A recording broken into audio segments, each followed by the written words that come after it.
Society की बात ना बोला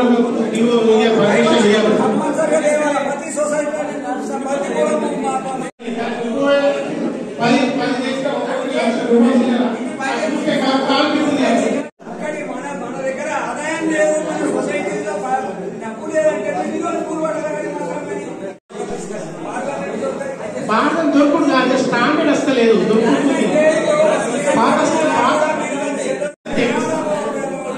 ఓకే చూపిస్తాను ఏమో రాసుకొని తెప్పిస్తాం ఎవరైనా ఎన్నికలు బాగుంటాయి మన సంఘమే రాసాయి ప్రాబ్లం కాదు.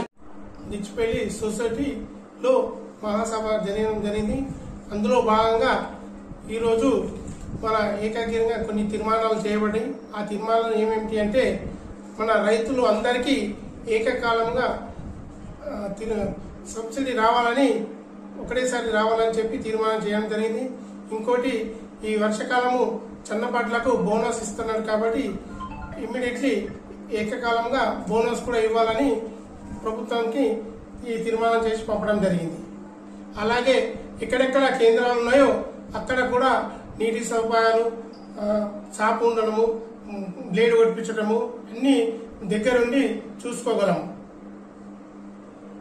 ఎక్కడ కూడా కాంటాలు గన్ని బ్యాగులు కానీ ఇంకా లారీలు కానీ అమాలి కానీ ఎక్కడ కూడా రైతు సెంటర్ కాడ ప్రాబ్లం రాకుండా ఎమ్మెల్యే ఆధ్వర్యంలో అన్ని జాగాలో అన్ని చూసుకోగలమని సభాముఖంగా తెలియజేస్తున్నాం. మా సొసైటీలో మొత్తం సభ్యుల సంఖ్య 739. అందులో భాగంగా 376 మందికి రుణమాఫీ వచ్చింది. ఇందులో 3,72,70,086 రూపాయలు రుణమాఫీ వచ్చింది. ఇంకా 376 మందికి రుణమాఫీ రావాలి. అది కూడా ఏకకాలంగా రుణమాఫీ చేయాలని చెప్పి ఈ సభగా తీర్మానం చేసి పంపుతున్నాం. ఈ మహాసభకు వచ్చిన మా డైరెక్టర్లకు అలాగే మా పాలక వర్గంకు అలాగే రైతులకు అందరికీ నా ఉదయపూర్వక నమస్కారాలు. సభ సక్సెస్ చేసిన రైతులందరికీ ధన్యవాదాలు.